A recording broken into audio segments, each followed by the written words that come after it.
All right. Everything good? Everything good? What's up, everybody? It's your boy Rolls Royce back at it again with a scoop, and today we're going to be doing another interview. All right. So I reacted to this man's video last Friday, coming out with his newest single, Do You Miss Me? Here he is, Backyard Atlantic. Yeah. Do you prefer Backyard Atlantic, or do you want me to call you by your... Oh, you just call me Jake, man. All right. So here he is, Jake of Backyard Atlantic. How are you doing today? I'm doing awesome, man. It's a beautiful day. Can't complain. Another day in paradise. You know, how are you? I'm doing fine. I'm just waking up. I'm excited to do this interview. Thank you for asking. Dude, absolutely. Let's get it. All right. So without missing a beat, let's just get straight to the first question. I want to talk about your latest song that you just dropped called Do You Miss Me? Absolutely. Right off the bat, I want to know who you're talking about in that song. Yeah. I know. Yeah. Who is that person that you like referring to in that song? It was funny watching the reaction to the video. I was like, oh man, like I can't wait to really tell him what it's about. Yeah. So it's about obviously a touring musician and missing someone that you really, really care about, and vice versa. And you're just kind of like, you realize that you fall into this lifestyle of, you know, having to leave everything behind, family, friends, your significant other, and you just kind of hope that everything is the same when you come back. And that's what that song was about. It was about loving someone, missing someone, and hoping that when you got back, like nothing was changed and that feelings stayed the same.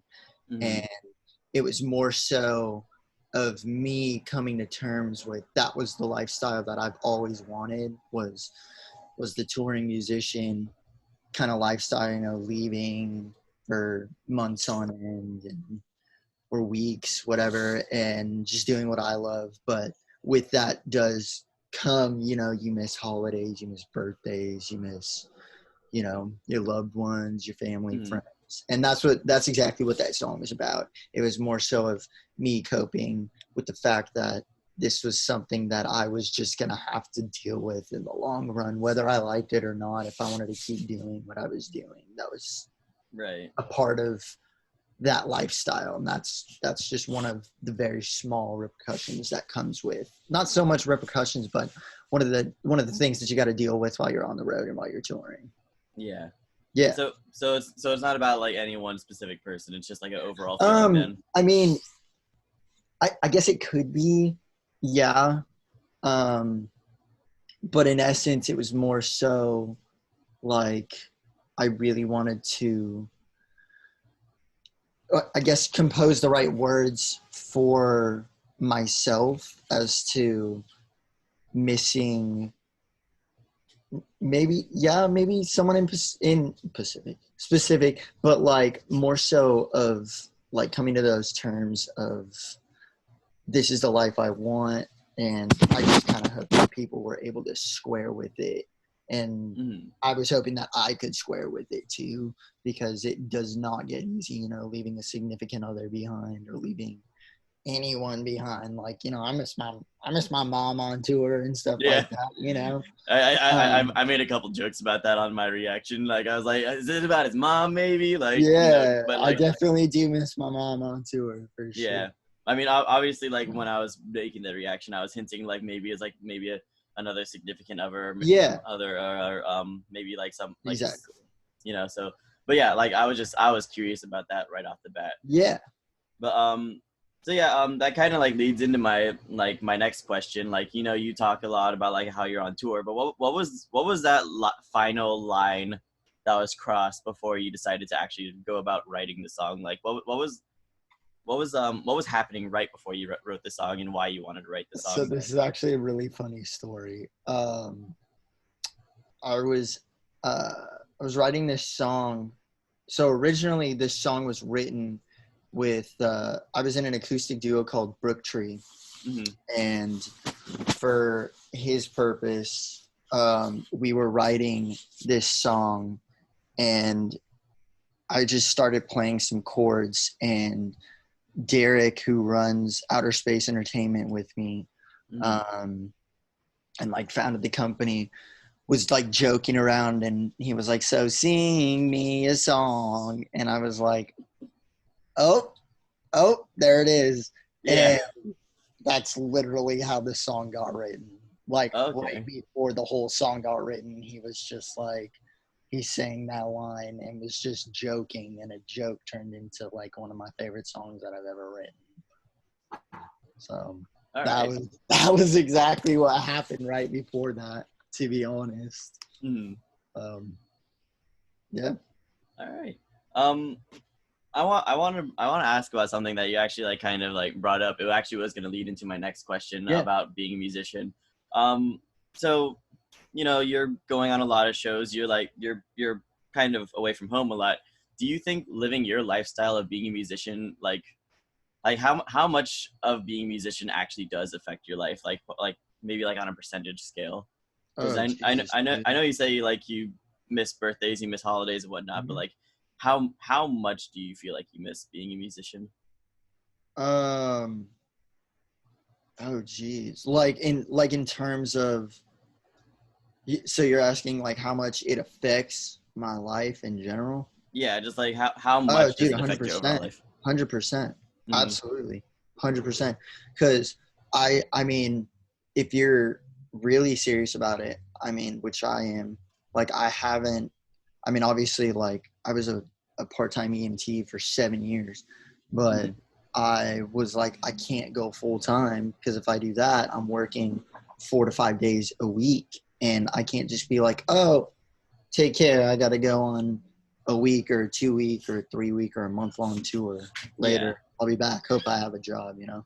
So, I mean, in terms of that, like I've never wanted to get a full-time job, because I'm like, you can't just leave your job. So there's that. And then, like I said, there's the holidays, there's the birthdays. I mean, last year, I miss Thanksgiving with the family, because I was on the road for a little run. And like, other than that, like you got to choose your friends and your significant other, like, so carefully, because it's just like, I mean, even from like a local musician perspective, which I still am, like, you know, you always got people that are like, oh dude, can I get into your show for free? Can I, you know, free merch, like stuff like that. And it's like, it's an art, you know, that's who I am. If you want to support it, great. If not, like, peace out. Like, nobody wants that. Nobody needs that. So, I mean, it affects relationships. I think that sucks being like a local artist or like a artist on the rise. You know, it's like people who do ask for like that free merchandise, that free free tickets and stuff like that. It's like that comes out of like your budget. You know, like that's yeah. So I mean, like if you're comping like a bunch of free tickets, like I've never done a live show like at like a venue before, but I think the way it works is like it's kind of like you prepay for like all these spots, right? And then like you have to like get those spots filled up, otherwise you have to pay the remainder. Is that correct? It's hit or miss, like, per show. Like it varies per show. Some shows you have to do, we don't do this at all, and if we do, it's very seldom, where you have to sell a certain amount of tickets like per show. Like if we're booking like a bigger act, like say like I was playing with like a bigger band like Story So Far, or something like crazy like that, like they would probably want me to sell a certain amount of tickets for that show in order to play that show. And then in the old days, but like years and years ago, I was working with a company who I had to sell a certain amount of tickets, or they give out the worst time slot and they'd cut your time slot. Really? And you would pretty much you would make like $1 per ticket that you sold, and they would make $9. So it was like, so there's a little industry secret there for you back then. I don't know if that company is still around, if they're still doing that. I wouldn't be shocked. But I mean, yeah, but to get back to your question, I mean, a lot of shows, I mean, obviously you're going to want to promote it. You're going to want Oh, yeah. people to come out.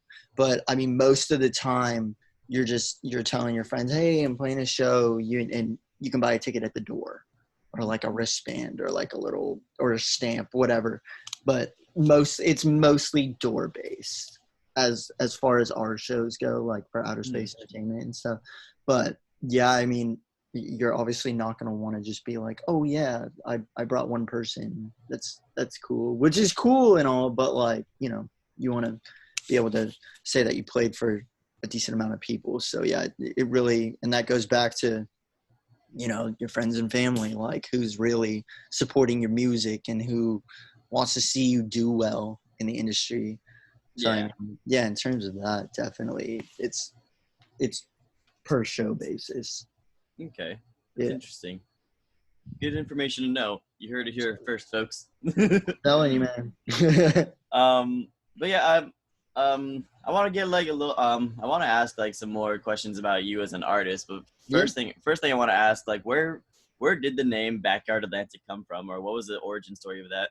So I originally had the idea of Backyard Pilot because I had always kind of had all these dreams. This is so cheesy, but I had all these dreams and drives, whatever, that I was just not willing and more scared to put in the work for them to like take off. And I kind of kept quiet and kept everything in the background.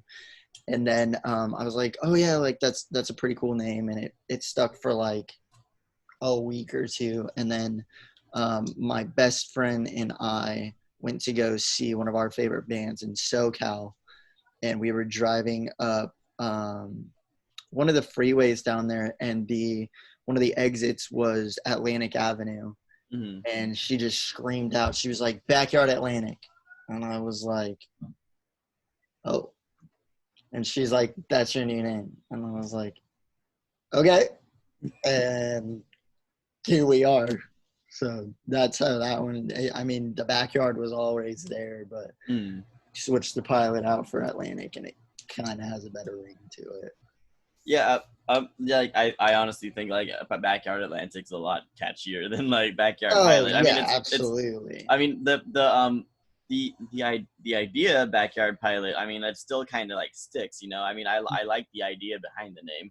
Yeah, it's just Backyard Atlantic. It was like a very catchy name. It stands out, you know. Definitely.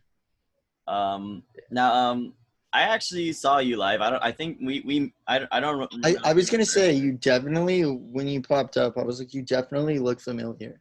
Yeah. We met at a show you did back in like October, November, sometime around that time. And back then, like, it was just you on stage, you and a guitar. So right. So like, but in your most recent song, it's like a full-fledged like band. It sounds like. So do you do like all your own instruments, or? So for my songs, my producer Jake Ward, shout out Jake of Watch Me Breathe, kills it on every song. So I do the acoustic guitar and some of the electric guitar, and then he'll toss in like the bass and then the drums for it. Oh, okay. All right. So he'll do, like I said, I mean, obviously I do the vocals too. Yeah. Songs. But yeah, so I do vocals, the acoustic guitar, and then some of the electric guitar. And then like once it's in like the post-pro phase, like he'll go in and he'll add his little magical touch to the electric guitars, and then he'll add the bass and then program the drums in. All right. Sounds good. Yeah. Yeah, so like it's almost like having like a full-fledged band, just absolutely, which is like super different for me because I mean I wasn't used to that up until like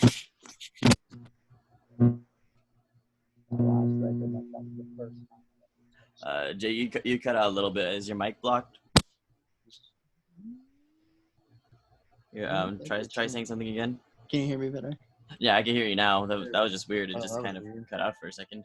What was I saying? Oh yeah, the whole like full band kind of thing, like was super new to me, And I kind of went in to Jake's studio and was like, I want to try something different.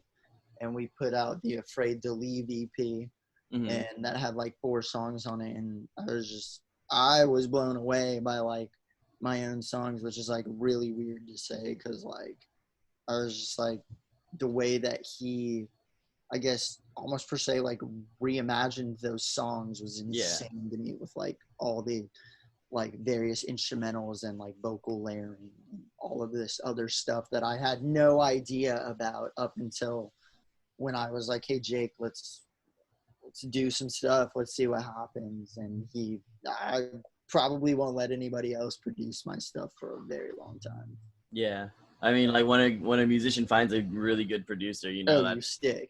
Yeah, that person just like bond for life, pretty much. Yeah, dude, that dude's become one of my best friends, and like the stuff that he's able to do in such a short period of time is insane. Yeah, definitely. Yeah. And speaking of like more of your music, I've looked up your entire like Spotify discography, and you released a single back in October called "The Oceans, the Waves, and You." Yeah. Which is now close to about 2,000 listens. I don't know if you knew that or not. I did not. Yeah, it's like 1,800 right now listens right now. And since then you've released that EP that you were talking about, and everything that you've posted so far has maintained like over 1,500 listens. Dude, that's crazy. Which is crazy because like I'm one of those people who like always is like, man, and you can ask like anybody that knows me, I'm like, man, I really hope this song doesn't bomb. Like, I hope that people like this. Like, I always get super nervous and anxious when I'm like about to release a song. So that's sick. Yeah, and so I mean, you have a decent following so far, and my question here is like, do you have like a secret, or do you have like a method of maintaining a steady fan base like this?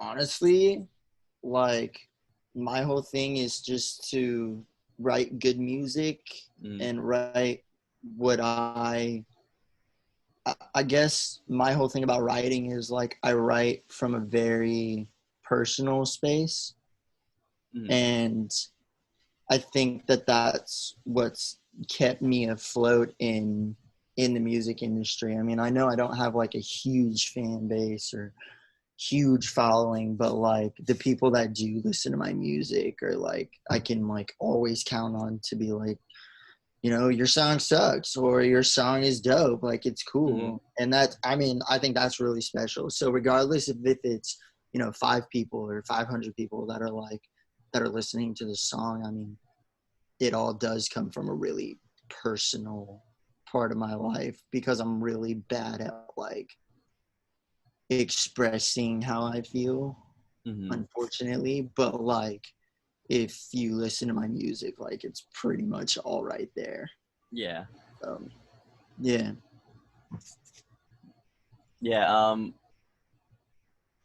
I had something I was gonna say to that, but it just got lost in the wind as soon as I started reading like more of my questions.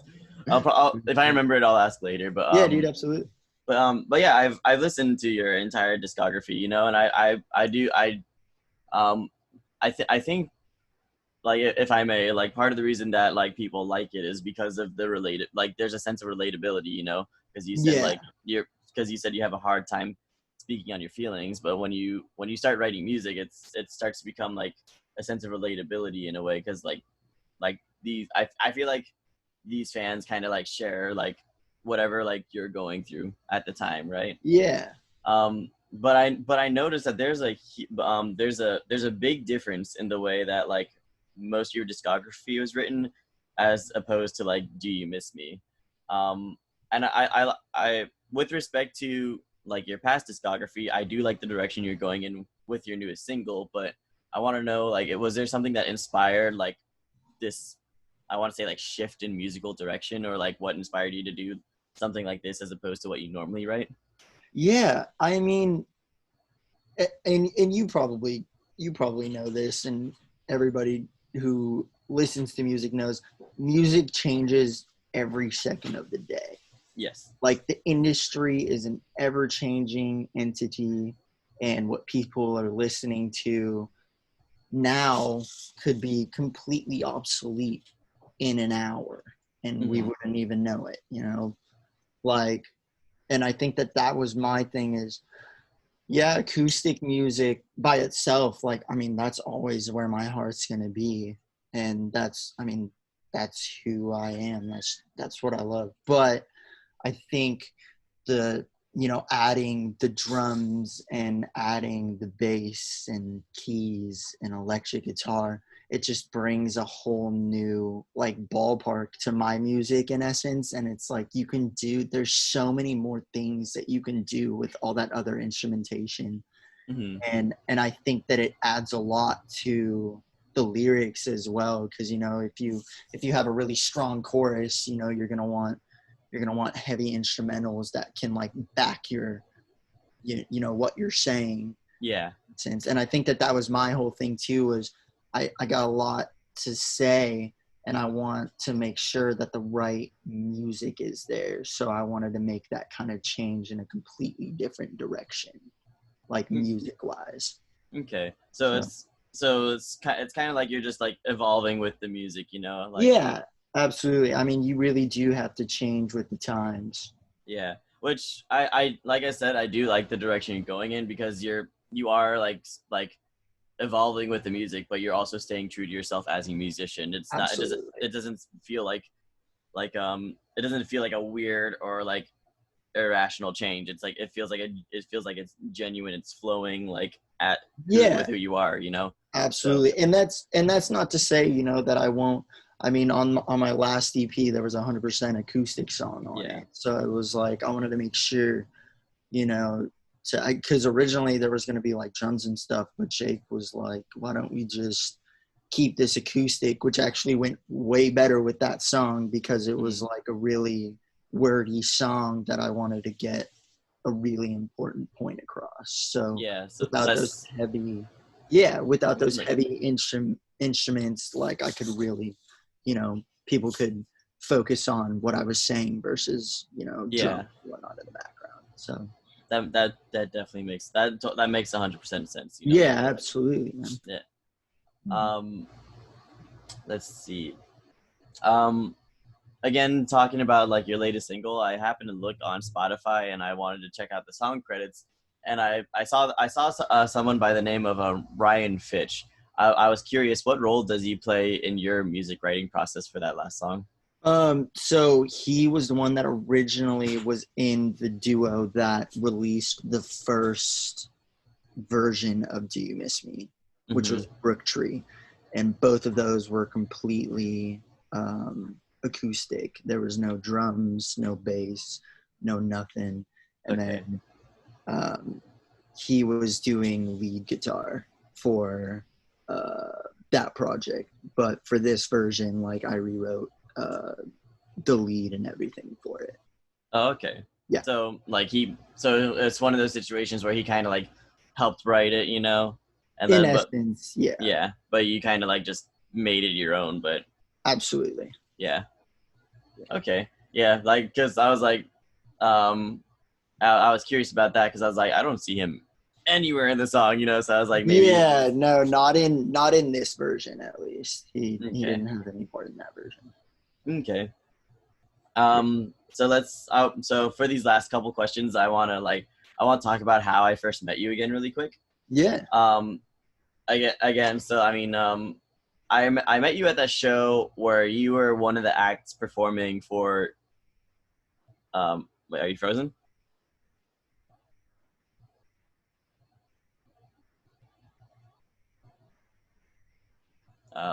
Jake?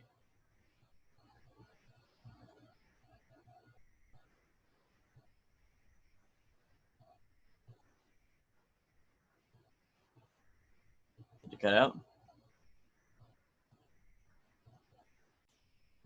All right.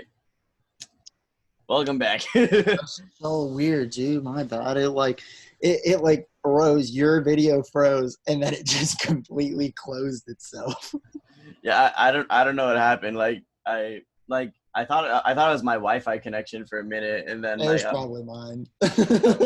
Well, Anyway, we're back, everybody. We are back. My bad. No, you're fine. So let's see. So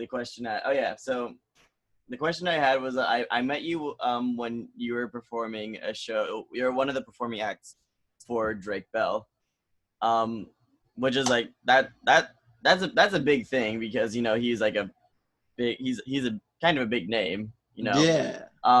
I wanted to ask, like, what was it like sharing a stage with someone who played a huge role as a cultural icon for a whole generation of people? Yeah, dude. So the funny thing about that show was I booked that. Oh yeah.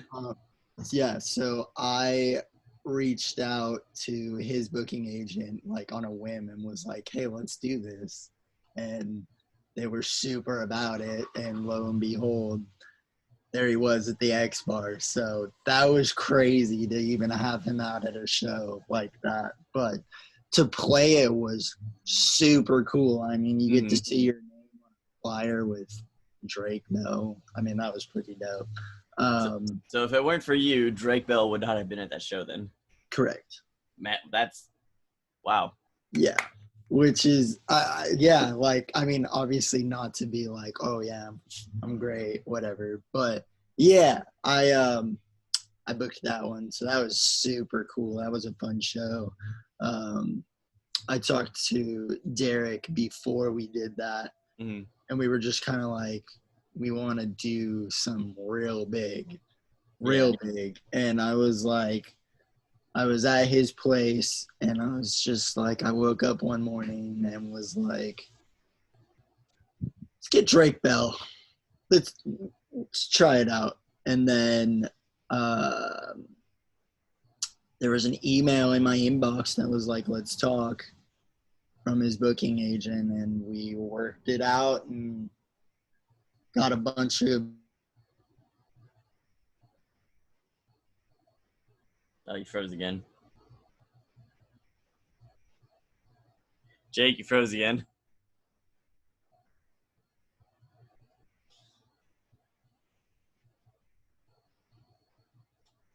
We'll be right back after these technical difficulties.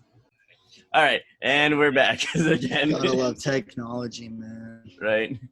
But yeah, dude. So I mean, that show was crazy. It was super cool to be able to pack the X Bar like that and have like a sold out show in the Bay Area. And Derek and I were super stoked on that, and that was definitely one for the books. Yeah, I mean, yeah, that's a big accomplishment for you. I mean, you got Drake Bell at a show, you got a sold out show, and you got to be a part of that.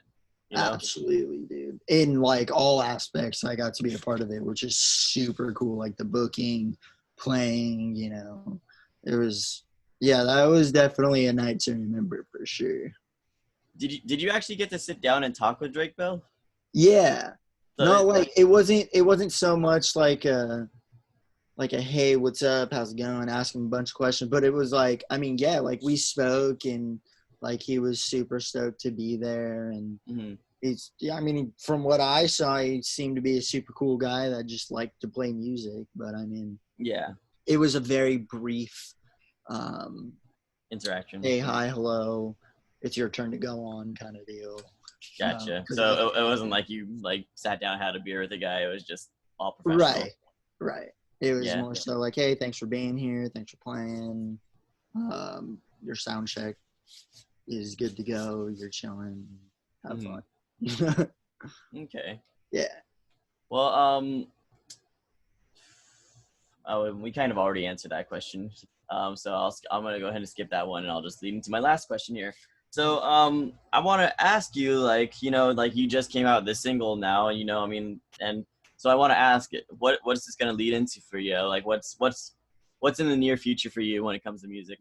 So I'm actually finally, this is so long overdue, like years and years. I'm working on a full length for my solo project. And then I sing in a pop punk band called Dear Summer. Okay. And then we're releasing an acoustic track.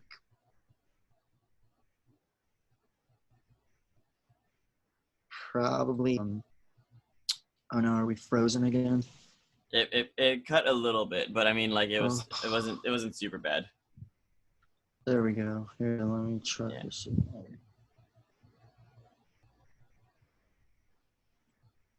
There we go. Yeah. So the last Okay. last thing I heard is that you're with a band called Dear Summer releasing another track, I believe. Yeah, we're releasing our first track. So originally we were gonna go, before all this mess, we were gonna go to Jake, the guy who produces all this stuff for Backyard, and we were gonna do a 5-song EP and like release that later this year.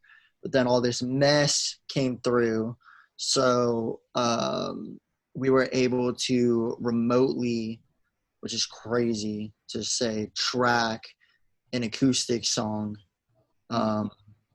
with him. And we did that all like, I didn't have to go to his house or anything. Like, we just did it all over Zoom, actually. Okay. And we should be releasing that with the album or the single art like next month, give or take. And then we'll probably do like a lyric video and all that jazz for it. But I mean, in terms of Backyard, I mean, I'm always writing, so I'll probably be back in contact with Jake here soon and start recording some more demos and stuff for that full length, and then see where that goes. But I definitely want to start focusing more on the band stuff, because we do have that coming up in the very near future. So All right. I mean, it all sounds like really exciting stuff, and I personally can't wait to hear what you got coming out. dude, absolutely. All right. So before I send you out on your way, why don't you tell the people where they can find you on social media for your music and whatnot? Yeah. I'm not a huge Twitter user, so that's not really my thing. But I got Facebook, just Backyard Atlantic.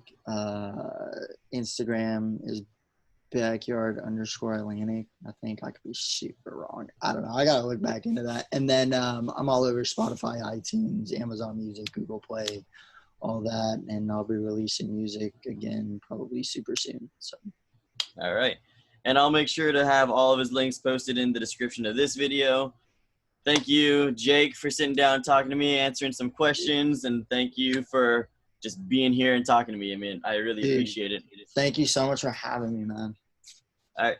And then thank you, everybody at home, for watching. It's been Backyard Atlantic and your boy Rolls Rice, and I will see you on the next video. Peace.